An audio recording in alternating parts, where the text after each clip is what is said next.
Vamos ver aqui o que está escrito na Santa Palavra.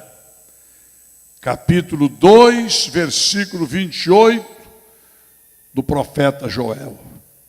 Joel 2, 28. Eu estou mostrando para os irmãos o que será a reunião de amanhã.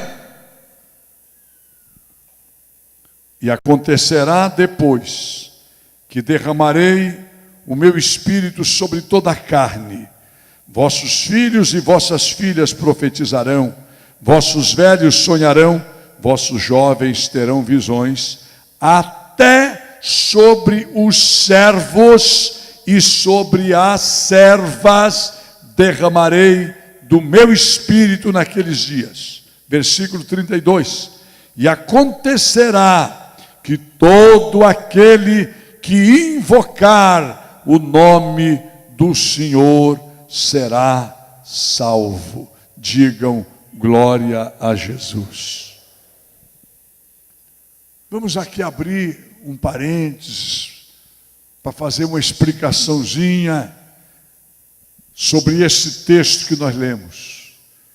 Joel escreveu seu livro de profecias 650 anos antes de Jesus nascer.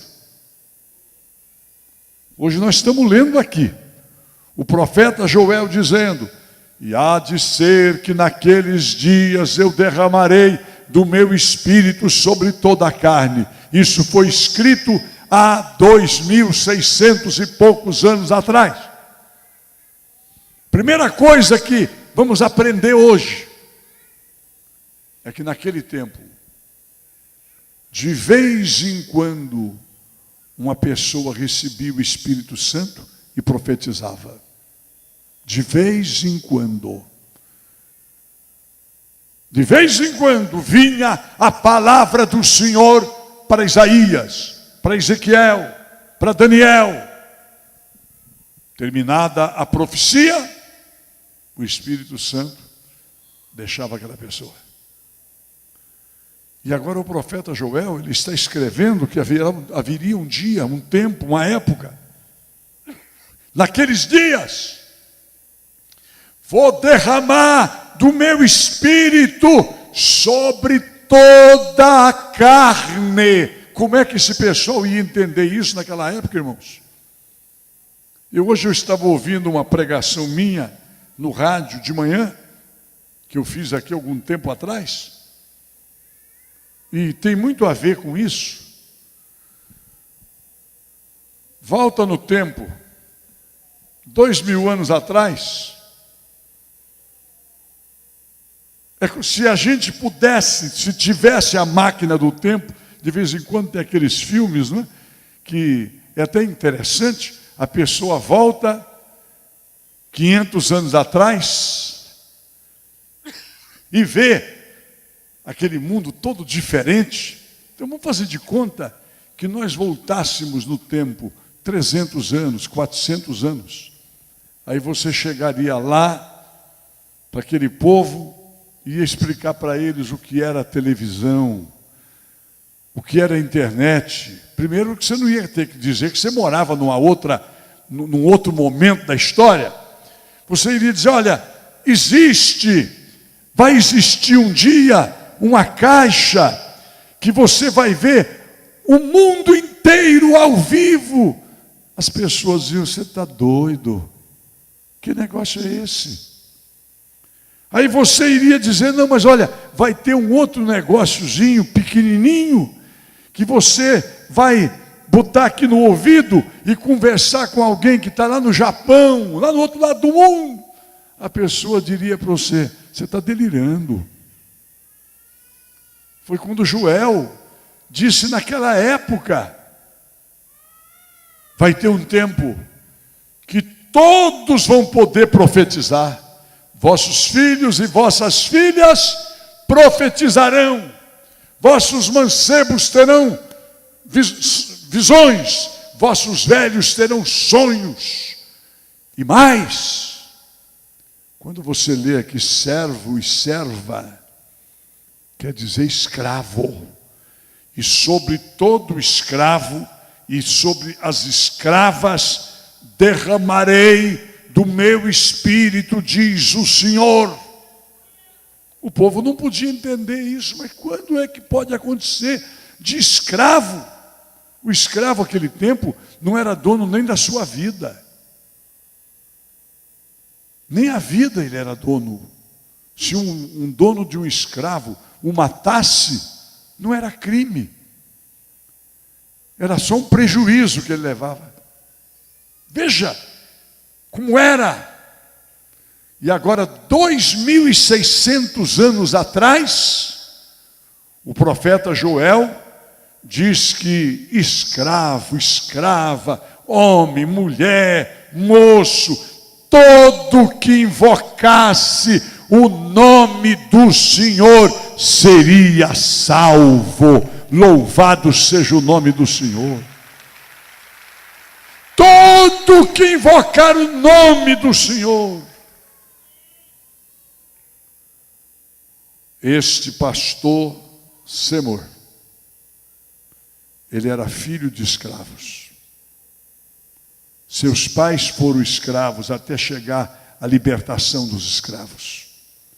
E parece que Deus pegou exatamente, tem que cumprir literalmente a palavra.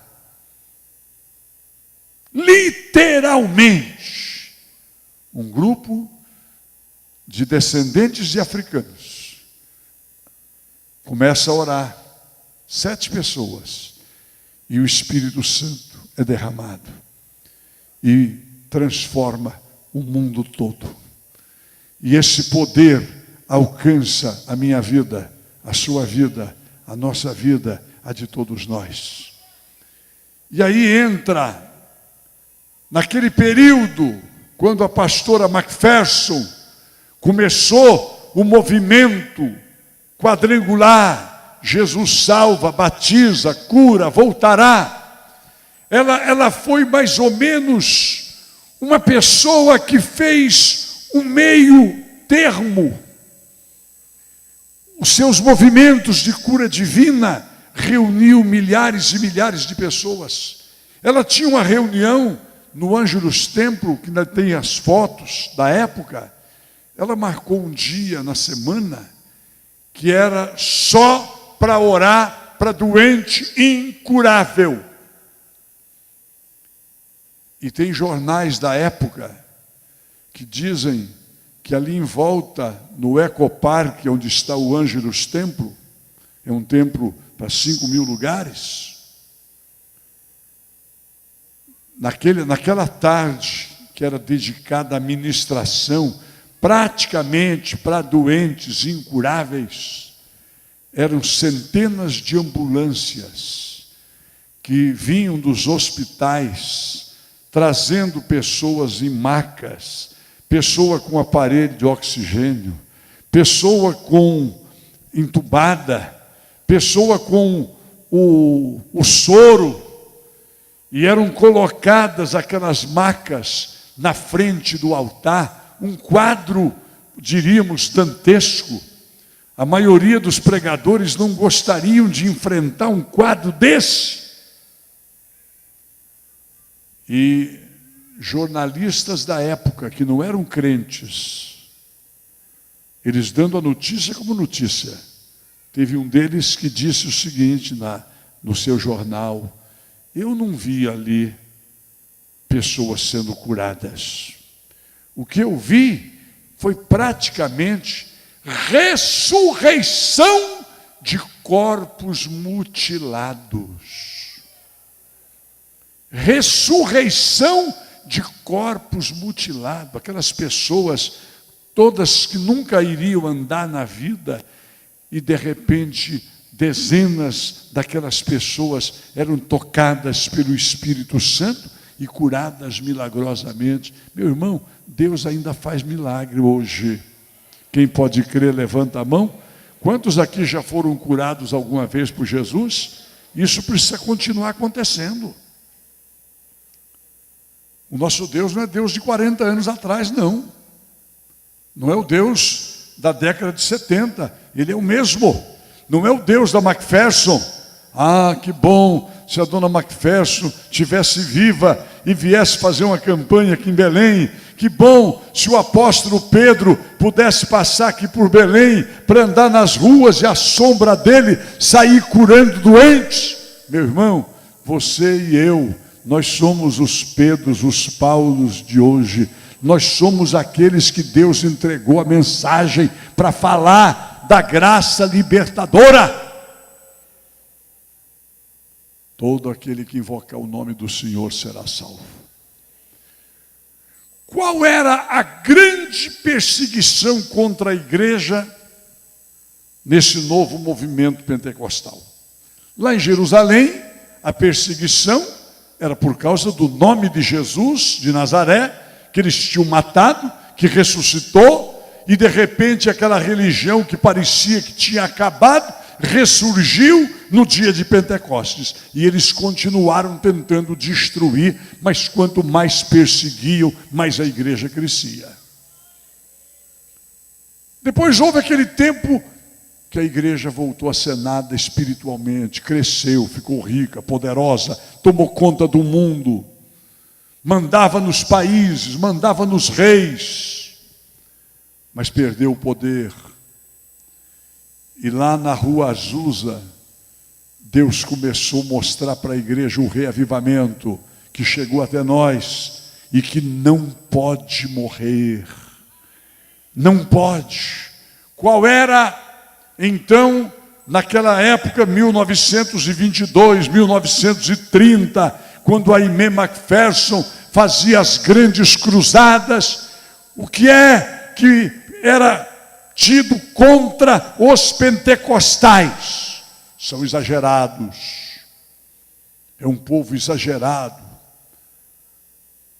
E se alguém ia no culto e via 100 pessoas ser curadas, e via 200 serem batizados com o Espírito Santo, e viam 500 aceitar Jesus como Salvador, parece que a pessoa não prestava atenção naquilo. Mas se ela visse uma pessoa ser batizada com o Espírito Santo e começar a pular, e rodar, e dançar na presença de Deus, ela diz: olha, isso é escândalo. Onde se viu isso dentro de uma igreja?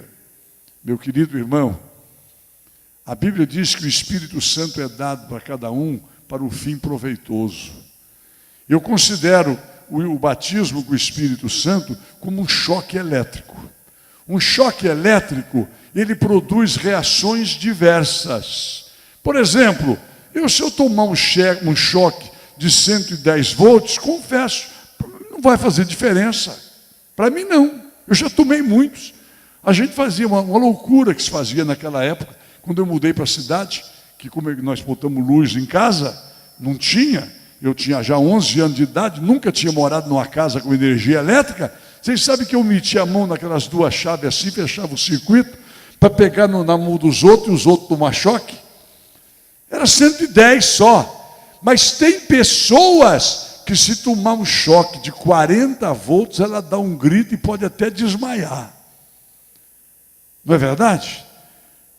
É o sistema emocional de cada um. O batismo com o Espírito Santo é mais ou menos isso. Para muitas pessoas, ela recebe o batismo com o Espírito Santo com uma grande alegria, um grande entusiasmo. Ela pode chorar na presença de Deus, falar em línguas. Outros vão além, querem pular, extravasar. Se lá no carnaval a gente fazia isso, se lá no campo de futebol a pessoa... Ninguém diz que é ridículo aquele pessoal de classe média alta pulando, dançando. Por quê? Porque um jogador marcou um gol, uma alegria passageira. O time foi campeão, mas daqui uma semana, duas, começa outro campeonato, ele perde. Agora, a alegria do Espírito Santo, ela é duradoura, ela é para sempre. Então nós não podemos, sob nenhuma hipótese, censurar. Eu tenho feito reuniões pentecostais, quase toda semana vou em algum lugar, e alguns lugares eu tive em São Miguel do Guamá, foi assim um derramamento tão tremendo, umas 90 pessoas batizadas, que em alguns casos eu tive que chamar os obreiros, dizer: pega aquele irmão lá, bota ele de joelho, porque o cara queria subir para o céu. Ele dava aqueles pulos dessa altura, de alegria. Daqui a pouco ele vai cair em cima de alguém, então bota ele de joelho, deixa ele orando em línguas ali, ajoelhado, mas não extingua o espírito. Deixa Deus agir, porque a manifestação é dada para fins proveitosos. O importante é que se receba o batismo com o Espírito Santo, com muita zoada, com pouca zoada, com muito barulho, com muita alegria, com muito grito, com muito louvor. Quando Davi dançou na presença da arca de Deus, entrando em Jerusalém, a sua mulher zombou dele. E o que foi que aconteceu com ela? Tornou-se estéril. Tornou-se estéril. E eu acho interessante que ela disse: você estava ridículo, dançando como um menino, um desocupado, diante dos servos, diante dos escravos. Ele disse: não, eu estava dançando diante do meu Deus. Era diante do meu Deus, é para o meu Deus. Igreja, não permita que, porque a igreja mudou de status social. Antigamente os pentecostais eram igreja de periferia.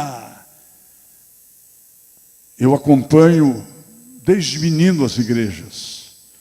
Eu comecei na igreja evangélica com 6 anos de idade. Faz 60 e alguns. Então os pentecostais, Assembleia de Deus, Quadrangular, naquela época a igreja do avivamento bíblico, cristã do Brasil, as mais antigas, eram igreja da periferia, lá da última rua da cidade, lá naquela casa mais pobre, mais humilde. Mas tem uma coisa, aí o Espírito Santo vai agindo, as pessoas vão se convertendo, vão se tornando fiéis a Jesus, Jesus vai dando prosperidade, e hoje as maiores catedrais, enquanto as igrejas mais tradicionais, que eu respeito todas, estão pregando o Evangelho, mas elas pararam no tempo. Hoje são as igrejas pentecostais que estão fazendo as grandes catedrais, os grandes movimentos no mundo. Mas por outro lado, entra um fato que há alguns anos atrás, eu tive uma conversa com o pastor Samuel Câmara. E ele tem essa preocupação. Quando ele me diz: pastor, eu estou preocupado. Parece que essa nova geração de crentes não está valorizando o Espírito Santo. As pessoas estão bem de vida, a pessoa tem plano de saúde, a pessoa tem um carro novo, a pessoa mora bem, parece que ela não precisa mais do Espírito Santo. Eu quero dizer para você, meus irmãos, nós dependemos e dependeremos do Espírito Santo até o dia do arrebatamento da igreja. O cristão não pode parar. Ele tem que ser porta-voz do Espírito Santo. Ele tem que orar em línguas todo dia. Pode aplaudir e pode glorificar. Senão, de repente, ao invés de ser uma brasa viva, ele vira um tição fumegante, que só faz fumaça e arde os olhos das pessoas. Quando você acende, é que negócio, ninguém mais conhece o que eu estou falando, é uma linguagem nova, não é? Tição, alguém vai saber lá o que é o tição? Quem é que sabe o que é um tição? Ainda tem gente que sabe, é o tempo do fogãozinho de lenha, que a pessoa acende o fogo, enquanto tem labareda, enquanto tem brasa, a casa se aquece, se cozinha o que for necessário, mas se deixar o fogo se apagar, vai sobrar lá um pedaço de madeira que a gente chama de tição, e acabou a labareda, ele fica só fazendo fumaça e começa a arder os olhos de quem está morando na casa. Cristão que começa a se extinguir o fogo do Espírito Santo da sua vida, ele vira cristão que só faz fumaça. é muito animado quando está na igreja. Aí ele volta na igreja o mês que vem. O dia que ele vem na igreja, ele é uma bênção. E ele faz barulho, ele faz muita fumaça. Aí o outro mês ele volta na igreja. Ele está toda semana, quando ele vem na igreja, fazendo o voto de ser dizimista e coleciona envelope de dízimo e de campanha em casa. Mas ele nunca dá o passo seguinte. Só fumaça. Graças a Deus que nós não temos ninguém assim aqui hoje. Eu creio que nós temos aqui homens e mulheres que são brasas vivas no altar de Deus. Você pode levantar sua mão e dar um glória a Deus aí? Mas também tem uma coisa. Tome cuidado, porque para o fogo apagar é rápido. Tem que todo dia, tem que estar oxigenado. Quando acaba o oxigênio de um ambiente, não se consegue acender fogo sem oxigênio. O fogo na nossa vida é aceso pelo Espírito Santo de Deus. Quantos aqui são batizados com o Espírito Santo? Levante bem. Você tem o dom de línguas, levante bem alto sua mão. Ore em línguas todo dia. Todo dia. Todo dia. Todo dia. Quem ainda não é batizado com o Espírito Santo, com o dom de línguas, levante bem alto sua mão. Não são muitos. Venha amanhã que você vai receber. Vai ter que chegar o dia nessa igreja que só poderá levantar a mão dizendo: eu não sou batizado com o Espírito Santo, alguém que esteja pela primeira vez e não seja evangélico. Vai ter que chegar o dia que todo salvo por Jesus vai ter que viver cheio do Espírito Santo. E aí nós vamos acender uma fogueira espiritual no estado do Pará. Nós vamos acender uma fogueira espiritual no Brasil. Não podemos deixar o fogo apagar. Não falte o óleo sobre a sua vida. Estejam alvas as suas vestes e não falte o azeite, que é o poder do Espírito Santo. Todo aquele que invocar o nome do Senhor será salvo. Interessante que o apóstolo Pedro, ele cita literalmente na sua pregação do dia de Pentecostes isto: derramarei do meu espírito sobre toda a carne, sobre os servos, sobre as servas, derramarei do espírito, e acontecerá que todo aquele que invocar o nome do Senhor será salvo. Citou literalmente o profeta Joel. Sabe por quê? Porque aquele era o dia. Aquele dia começou a acontecer o batismo. E eu louvo a Deus e agradeço a Deus por nós estarmos vivendo esta época. Este ano é o ano do mover do Espírito Santo nessa igreja como nunca. Não é que não se movia antes. Tudo isso aqui é fruto do Espírito, mas nós queremos fazer a fogueira crescer. Nós queremos ver cada servo de Deus, cada serva de Deus, cada salvo, cada salva, não ser apenas um salvo e uma salva, ser um ganhador de almas, ser aquele que cumpre o ID de Jesus.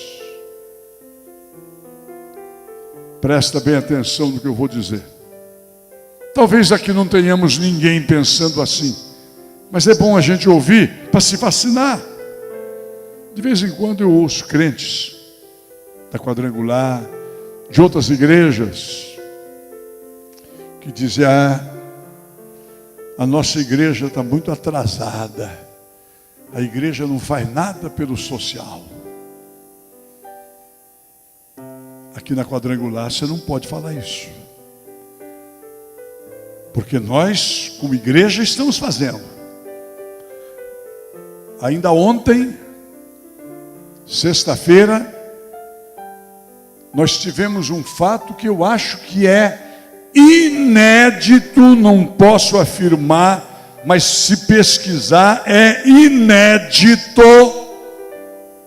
Sexta-feira, 9 presos lá daquela prisão especial do americano se formaram bacharéis em teologia no Instituto Teológico Quadrangular.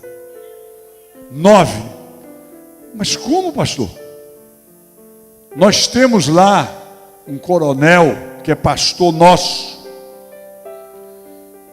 que é um dos presos políticos do Brasil. O Brasil tem alguns presos políticos. E o coronel Oliveira e o Pantoja são 2 deles.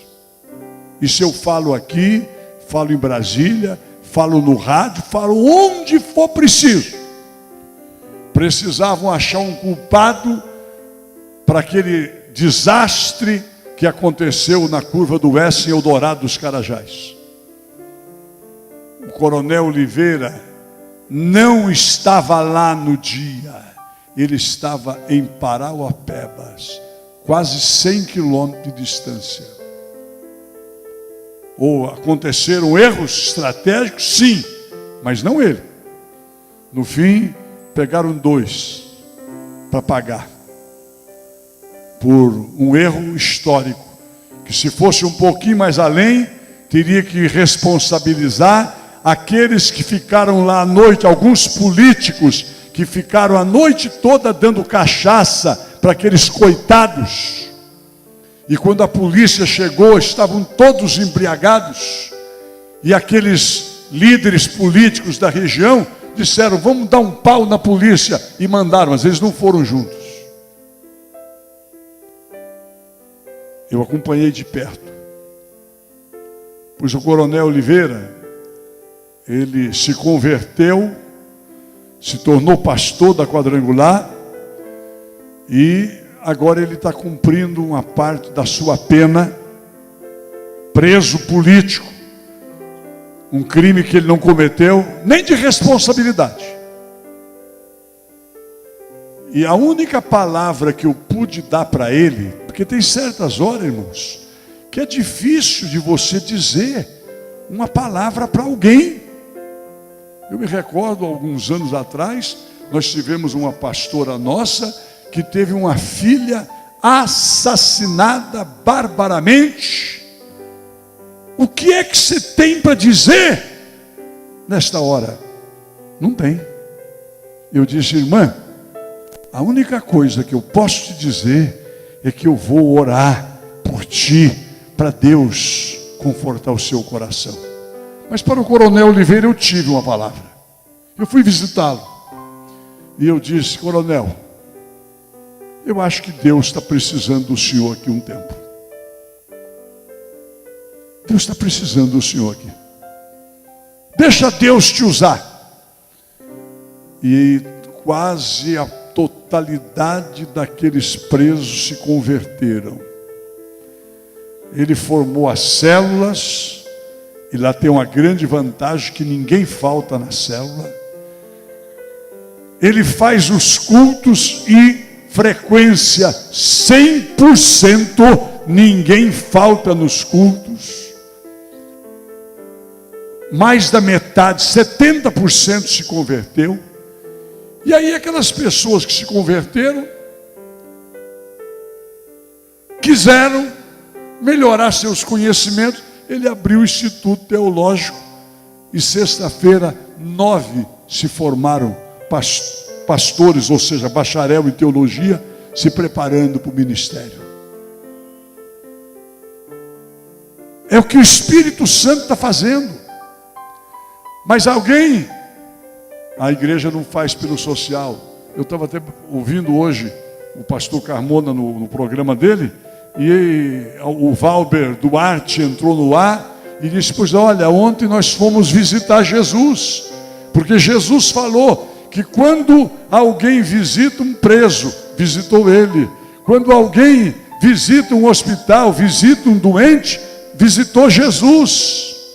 Eu estive doente e me visitaste, preso e foste me ver, com sede e me deste água, com fome me deste comer. E a pessoa perguntou para Jesus: mas quando é que nós nunca te vimos preso, nós nunca te vimos doente, nós nunca te vimos nessa situação? E ele disse: tudo que vocês fizerem para um desses pequeninos, para mim você fez. Tudo que for feito por um desses, você faz por mim. Agora você pergunta para o murmurador que diz: a igreja não faz nada. Quantas vezes ele já foi visitar um doente? Ele já foi levar um folheto bíblico no hospital? Ele já foi lá no presídio fazer batismo, pregar, orar, como a nossa igreja tem feito em quase todas as cadeias do interior. Nós temos o trabalho de pastoral carcerária. Agora, irmãos, nós não vamos ficar ouvindo quem não faz. Vamos continuar fazendo. E ouça o que o Espírito Santo te diz nesta noite. Deus quer te usar para fazer coisas grandes. Quem pode crer nisso? Deixa Deus te usar. Comece a orar um pouquinho mais. Vai aumentando os minutos de oração cada dia. E você pode ter certeza que Deus vai falar com você. Por que eu estou aqui em Belém? Eu não vim em Belém para ficar. Eu vim em Belém pregar 4 dias. Talvez na minha agenda eu já nem me lembraria mais que preguei 4 dias em Belém do Pará. Mas naqueles 4 dias que eu estive aqui, Deus falou ao meu coração que eu tinha que vir. E eu deixei a 4ª maior igreja quadrangular do Brasil, naquela época. Igreja que eu tinha começado há 2 anos e meio. E nós viemos obedecer. Obedecer. E vou dizer para vocês, estou pronto todo dia para começar tudo de novo. Porque eu já disse, hoje nós somos mais fortes do que há 40 anos atrás. Hoje eu não sou um sozinho, nós somos quase 300 mil que podemos colocar fogo de Deus nesse estado. Não vamos nos conformar porque tem muitos cristãos parados. Nós não vamos parar. Olha para mim aqui. Cuidado com o comodismo.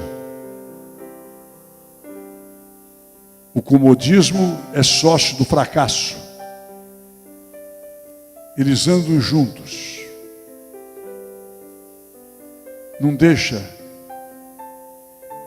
As desculpas fáceis. É fácil dar desculpa. É fácil dizer: não, mas a nossa igreja está batizando mais de 1000 por ano. Tem outras que não batizam 100. Nós não estamos preocupados com quem não está fazendo, irmão. Nós temos que fazer. Deus nos deu uma missão. Deus nos deu um plano. Deus nos deu uma meta. Deus quer te usar. Deus te chamou aqui para você ser uma bênção. Deus me chamou para ser uma bênção. Por isso eu não posso parar. Nós não podemos parar. Onde abriu uma porta, entre. Onde abriu uma oportunidade, fale. Eu disse aqui hoje de manhã, eu vou repetir 3 ou 4 vezes para ficar fixado na mente. Não importa onde você estiver, não importa com quem você estiver, Jesus é a pessoa mais importante. Às vezes a gente fica assim meio temeroso, porque está conversando com o patrão, está conversando com a autoridade. Alguém estranhou lá no Mangueirão? Nós temos pregado sobre batismo com o Espírito Santo. Mas eu anunciei um mês antes, para não correr o risco de mudar. Não importa quem esteja lá, se é o operário, se é o trabalhador que ajudou a montar o palco, não importa se é o prefeito ou os prefeitos que lá estavam, os políticos, o governador, não importa, a palavra de Deus tem que ser pregada para quem quer ouvir. Nós não podemos contextualizar, adaptar a palavra de Deus ao ambiente. Onde você estiver, com quem você estiver, não importa onde, Jesus é a pessoa mais importante. Vou repetir mais uma vez: onde você estiver, com quem você estiver, não importa quem, Jesus é a pessoa mais importante. É dela que nós temos que falar. E tem mais. Quando você começa a falar, você vai perceber, pode aplaudir Jesus, que Ele é a pessoa mais importante aqui hoje. Quando você começa a falar de Jesus, a pessoa muda de assunto, para, porque ela queria ouvir. E quando você terminar de falar, não esqueça de dizer: olha, tem dois tipos de pessoas: aquelas que são salvas e aquelas que precisam ser salvas. Como é que está você? Como é que está você?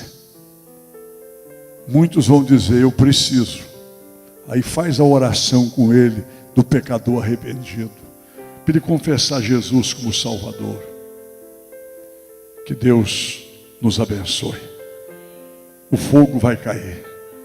É tempo de coisas novas.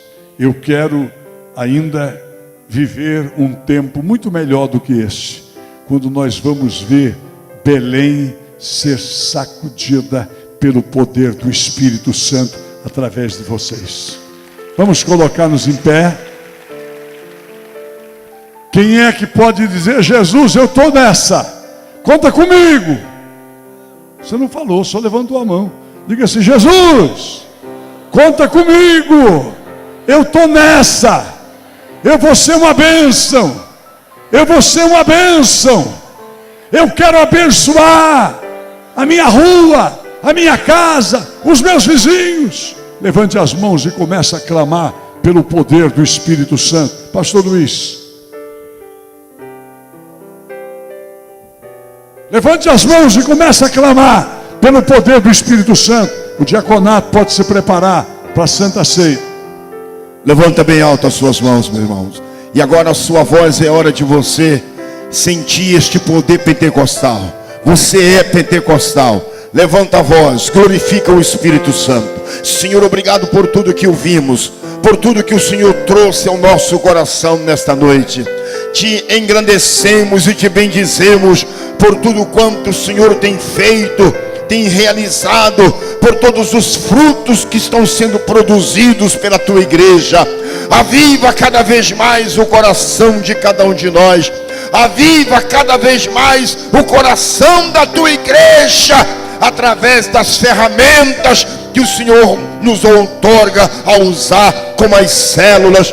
Meu Deus, enche do teu Espírito Santo, enche-nos da ousadia, da intrepidez, da coragem, do destemor, para que a tua palavra avance, para que o Evangelho de Jesus seja pregado em todos os cantos desta cidade.